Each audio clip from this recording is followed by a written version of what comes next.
Practice less, sing better. Really? Is that actually possible? Well, in today's episode number 83 of the Inner Singer podcast, I'm going to show you how to do it. Hope you enjoy it. Oh, by the way, if you would like to get great high notes and a great mix, why don't you grab my free video? It's mikegoodrich.com/free. Link will be in the description and the show notes. And that is my THF system for building great high notes and a really powerful, awesome mix. Because as singers, that's just really fun to have, right? So anyway, okay, on with the show. Welcome to the Inner Singer Podcast, providing you with tools and techniques that you need to accelerate your singing, your performance, and your inner game beyond what you thought was possible. And now, your host for the Inner Singer Podcast, Mike Goodrich. Well, hello there, everybody. Welcome to the Inner Singer Podcast. This is Mike Goodrich, and I'm thrilled to be doing this, thrilled to be back here again. Let's jump right into this, shall we? Why should we waste any time? And that's what it's about today, right? It's not about more, it's actually about less. So how can we practice less and sing better? Those two things don't seem like they go together, but let me see if I can sort of shed a little bit of light on this, because as with anything, it's oftentimes not more of what we're doing, it's what we're doing more efficiently. So I just gave a really fun lesson to a person today and went over a lot of different things with regards to how to learn a song, how to practice. And I know I've done some podcasts on this before, but this is not going to be just a repeat of what I've said. There's always room to go deeper in this thing, in this practice thing. So let's play around a little bit. Here's what I told her. You know, most people, or certainly some singers, most singers actually, come on, I'm sure, if you're like, I've done it, I'm admitting it. I'm sure you've probably done it as well. We'll grab a song. We don't really know the words. We start singing it, and maybe it doesn't go that well. Maybe it does, but usually it doesn't, right? We just do that over and over and over again and call that practicing. So what are we doing? We are not giving our brain any new information. We're not giving it anything to learn. We're just kind of hitting and missing and hitting and missing and, sometimes not hitting that well. There's no structure, there's no system behind it. So how do you practice less and sing better? You do it by practicing more efficiently. Here's exactly what I told her. Let's say that most of us grab a song, we sing it, we go through it, we know some of it didn't work, we're not quite sure why, so we try it again. But we're not really quite sure what we're trying. So how about if the next time you do that, you do this instead? A lot of us sing without really memorizing the lyric. Now that's kind of the first no-no. Not that it's a bad thing. It's just really challenging to sing our best and to really get the essence of practicing a song in if we're fishing for words, even if we're looking for them, even if we're looking at them on a sheet of paper, on our iPhone or whatever. So the thing that I always recommend is memorize the words. If it's a song you really want to sing.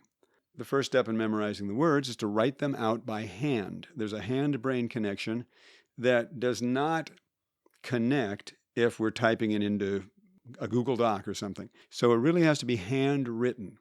And then once we have that, we memorize our song. And I've said this many, many times, but Anthony Hopkins, the great actor, reads something like a monologue or something 200 times to memorize it. So probably don't have to do that with a song. But anyway, that gives you an idea that some of this takes a little bit more work than we put into it sometimes.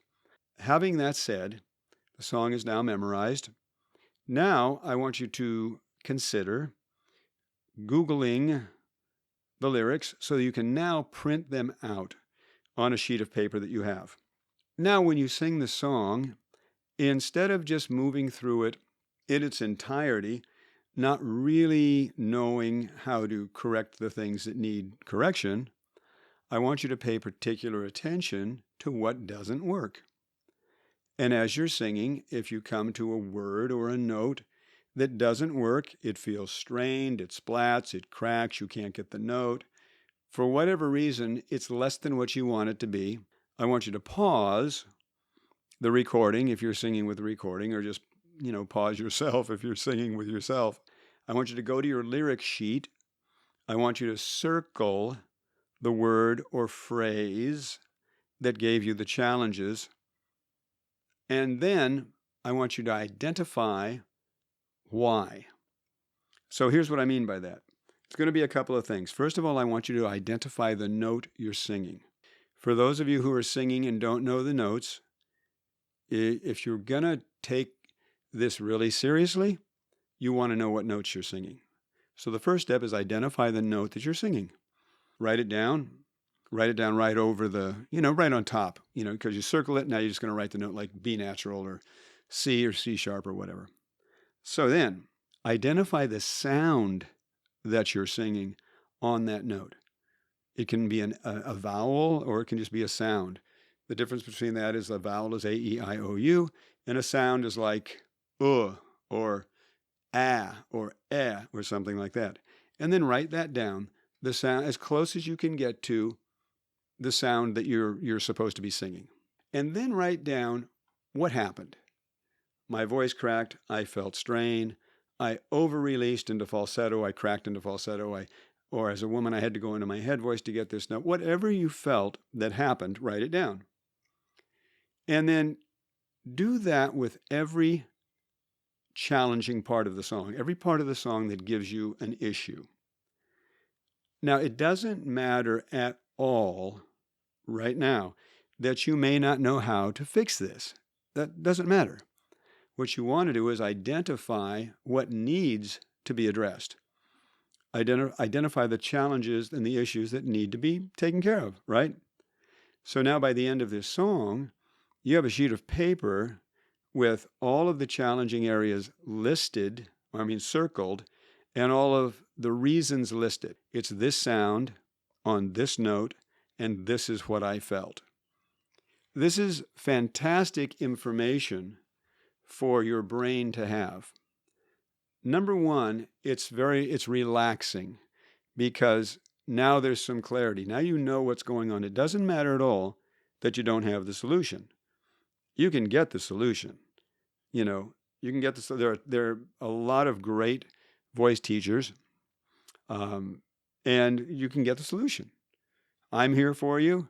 I have colleagues that are here for you. Wherever you are, you can find somebody that knows how to fix it. But it is so empowering for a singer to go to a coach, a vocal instructor. Make sure you find a technique person, not just a vocal coach. That word's gotten a little bit convoluted. I call myself a vocal coach as well. Actually, we should be calling ourselves technique instructors, except that we all kind of wear different hats. I wear the mindset hat, I wear the performance hat, and I wear the coach hat, right? But what I'm talking about right now is technique. So if you go to a technique person who really understands how to fix these problems, we'll just call it like it is, right? We fix the problems. And you go to them and you say, okay, this is the song I'm singing, and here are the challenges I'm having. On this word, on this sound, it's this note, and this is what I'm feeling. And on this note, on this sound, this is what I'm feeling. If you took that to a vocal coach, well, number one, if anybody brought something like that to me, I would be floored in a good way, because I would know I'm working with somebody who really gets it. And it's really important that you empower yourself like that.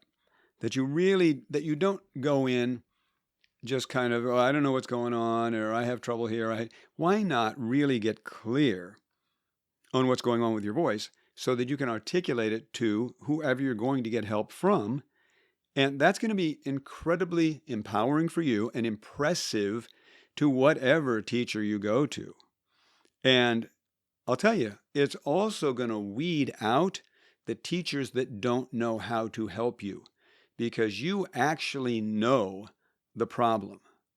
You're not going to be able to go to somebody who's just giving you vocal cliches and buzzwords like give it more support or open your mouth wider or, any of the nonsense that goes on out there sometimes.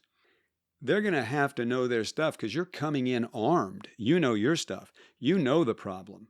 You're not guessing. It's this note, it's this sound, and this is what it feels like. Fix it. Help me fix it. And if they can't do it, you'll see it in their face, right? They won't be able to bluff their way out of that. So it's very empowering for the singer. So I highly recommend that you take advantage of that and do that. You can do that with vocal exercises too. It's not about doing more and more and more of something that isn't necessarily working. It's about doing something, figuring out what's not working, like this note on this sound feels like this, and then addressing the problem. And I have what I call on-purpose work, the OPW that I teach in my courses and in my lessons, where I show somebody how to specifically zero in on an area that needs work, an issue that needs work in the voice, and how to really isolate it and identify it. And we want to do that very mindfully and consciously. I have a lot of students that, and this actually kind of drives me crazy, pet peeve, that when they do something, they'll do a scale, and I'll start to talk to them and explain, and maybe I'll demonstrate how to do it.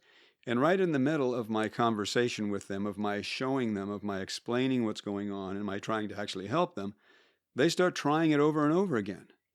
And so they're not really paying any attention to me. They're just like in their own little world trying this again and again and again and again and again, which is honestly a complete waste of time. Because if they get it right accidentally, they're not going to know why. They're just like, it's like trying to learn how to throw darts and hit the bullseye a lot. Or let's use archery, because I suppose throwing darts is, I'm sure, a skill, not one that I have, but we know archery is a skill. We know that a bow and arrow aimed at a target with a bullseye and being able to hit the bullseye like 9 out of 10 times or 10 out of 10 times, we know that's a skill. We know it's learnable, okay? So if you had somebody that was coaching you on that, and they were teaching you the form, and they're standing with you, and they shot one, they hit the bullseye, and then they're watching you, and they're adjusting you, and then you shoot, and you hit the target but not the bullseye, and then they're talking to you. Would you just start grabbing arrows and shooting them as fast as you can, completely mindlessly at a target, and probably missing the target most of the time, not even the bullseye, just missing the darn target, right? As they're trying to explain, and you're just like rapid fire, boom, as fast as you can, you're trying to shoot these arrows. That's what they're doing, basically. It's a complete waste of their time and money because they're not taking in any information. And that is what I call mindless practice. And let's face it, a lot of us have done that, right? You may do it now, and it's okay. Because the one thing on this podcast, and in my work in general, there's no shame, no blame, no guilt, no judgment, no justification. Just awareness. Just be aware. If that's the way you've been doing it for years, don't beat yourself up over it, because most people do that. That's how most people train. That's how most people practice, because they don't know anything else, right? They know what they want, they do it. They miss it, and they do it again. They miss it, and they do it again. They hit it, they don't know why, they do it again. They miss it, they don't know why. So, and that keeps going with that circle. What I'm saying is do it, assess it, be aware of it, figure out what didn't work, and then consciously do it again, attempting the best way you can to correct the issue. So you're gathering a lot of information, you're getting a skill set, and then you're putting it into action. And of course, if you can't do it yourself, and with singing, you're not, unless teaching is your passion, and you're obsessed with this like I have been for the last 40 years, teaching may not, unless you're a teacher, it may not be your passion. It may not be your thing in this lifetime, that this is what you want to know everything about. In which case, then you implement one of my favorite coaches, who I talk about a lot, Dan Sullivan. You implement his principle of who, not how. Don't waste as much time as I spent in my life trying to figure this out. Find a who. Find somebody that already knows how to do it, and have them show you the way. Why reinvent the wheel? If you are doing something else in your life that you love, and you don't want to have to master the technical aspects necessarily right now, just find somebody to help you, and then do it consciously. So you do the thing, you do the scale, you're thoughtful about it, You recognize it. You're doing it mindlessly mindfully. Mindlessly. No, mindlessly was a second ago. You're doing it mindfully and consciously. And some people say deliberately. You're assessing, and then you're moving on and trying to correct the issue. And this, as you get used to this can be done in a matter of split seconds, really. Like if I'm playing a series of scales and you're doing it over a tape or you're doing it a cappella, however you're doing it, you can really make those adjustments quickly because you get really in the habit of being very, very present when you're singing and when you're practicing. I just want you to become very present when you're practicing. Mindlessly singing in a car is not practicing. And I know a lot of us have done that, but you want to be very deliberate, conscious, and present when you're practicing. Because it's really training. It's like lifting weights. You wouldn't expect to get in really, really great shape by lifting weights in a car while you're driving. So don't expect to become a great singer by just singing in your car. There are some that would argue that's not even that safe. So set time aside to practice more efficiently, which will ensure that you have to practice less. It'll work better, and you will sing much better. And I guarantee you this works. This isn't just theory. This is what the great ones do. And there's been a tremendous amount of research on practicing and learning and how people learn. The other thing you can add to that, and I won't go into it now because I have another podcast on it, is the mental rehearsal. You can rehearse mentally in your brain, in your imagination, and that will expedite your progress. So you don't even have to sing more. Practice less, more efficiently, add the mental rehearsal, and you will sing better. Okay, that's it for today. Now, if you enjoyed this and you enjoy this kind of stuff, why don't you go grab my free video? It is at mikegoodrich.com/free. And that's a video on my THF system for building great high notes and building a great mix, which you really, really want to have. Great high notes and a great mix because it's much more fun to sing because it expands your range and makes all kinds of stuff cool. So really, I hope you enjoyed this, and I will see you in the next one. Bye-bye.